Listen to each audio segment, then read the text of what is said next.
Hello Flickering Myth family and welcome to our channel. My name is EJ Marino and we have a review today. Oh boy, I'm going to be jumping into the new film, Dear Evan Hansen. I'm gonna be honest with you, this is probably one of the worst movies I have seen all year. And before you say, well, you probably just don't watch enough movies, I have seen over 80 new releases this year, and Dear Evan Hansen is in that top 5 of some of the worst. The density of failure in this film, it's like on every single level. From the songs, from the cinematography, from the production design, to the casting, to the direction, to the musical performances. Everything just feels bleh here. Actually, no, I'm not even gonna give it a bleh. It just feels bad. I just don't understand why this film feels so dated in so many ways, so cliched in so many ways, and just so lackluster as a film. It feels like they just updated a Broadway musical into a film and did nothing else. At least Chicago, at least other films. I mean, how even Hamilton, that was a film stage production and still had more life than Dear Evan Hansen. And that's just so weird. They have everything going for them. They have a strong cast here. They have a loyal fan base that could have followed them to it, and it's a musical adaptation. Most people are kind of welcoming of this, but not this film. The reaction at the Toronto International Film Festival, to the critical reaction now, to my feelings, this is just a bad film. We will get into why it's so bad, and it has nothing to do with Ben Platt looking too old for this role. That was distracting, but that's like the least of my worries in this film. I've seen episodes of Degrassi handle the subject matter better than this does. So let's get into what Dear Evan Hansen is about. We have a character named Evan Hansen who's writing letters to himself as a form of therapy. When this one kid in school, kind of this outcast, kind of a little bit of a bully, steals this letter, and Evan's freaking out that he's going to expose him for needing therapy. Evan is a bit of a anxiety-filled character. I'm just like, okay, he's not going to upload this to Reddit. Breathe. Anyways, so yes, this kid Connor takes his letter and then actually, while this is all happening, takes his own life. So they find this letter. His parents, the Connor's parents, find this letter and go, okay, is this one of his friends? So Evan kind of does this whole big song and dance that I was one of his friends, and the social media aspect of it. There's just a lot that goes on from Evan Hansen kind of following through with this lie. He never tells the truth. It is because he's a bit of an anxiety-filled person and thinks, okay, I'm gonna mess this up even more, but then starts seeing how people are treating him, starts seeing everything around him, and he kind of falls into it. So we're watching this bad character do bad things around a bunch of non-likable people either. There wasn't a single likable character in this film. I think Kaitlyn Dever does the best out of everyone. Her character is a bit kind of tough to get around, but she's interesting. She's giving a performance, because everyone else from Amy Adams, Julianne Moore, they're giving me absolutely nothing.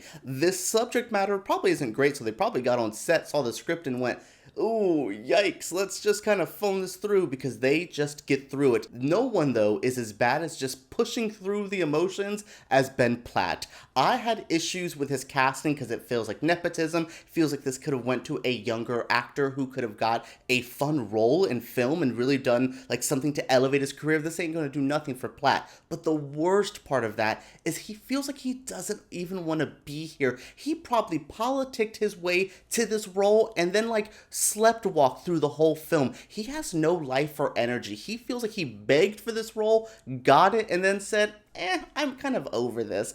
He just feels like he doesn't want to be there. His songs have no life or energy. It could be because of the bad songs. We'll get to that in a moment. But I'm just upset with Platt that I'm I like you. You have a song called Rain I very much enjoy. But I'm you gave me nothing here. You pushed and probably got your executive producer daddy to put you into this role, and then you gave me nothing. That is what blows my mind more than anything. Now, Dear Evan Hansen is a musical, and the songs are a big part of this film, and I wish they weren't, because these are very, baby's first musical numbers. None of them are outlandish, none of them are fun, they're just the most basic songs. I just was like, oh wow, we really saw this play, heard these songs, and said, wow, I really need to make that a movie. We did this movie before Wicked, which actually has good, fun, energetic songs. but not this one. These songs are just so bland. I think I was like, I was done by the first number when it's just Ben Platt singing in his room, but then we get to like the ending closer number, which is just called like closing or something. I was shook of like, this is bad. Everyone's doing bad. Everyone is like, it was the last musical number and it just felt like everyone was like, ha, ha, let's get through this. Let's get out of this movie. And I'm like, yeah, for real. I feel you. Let's get ourselves out. Like Pascal and Paul, I believe, are doing this, and they did the film La La Land.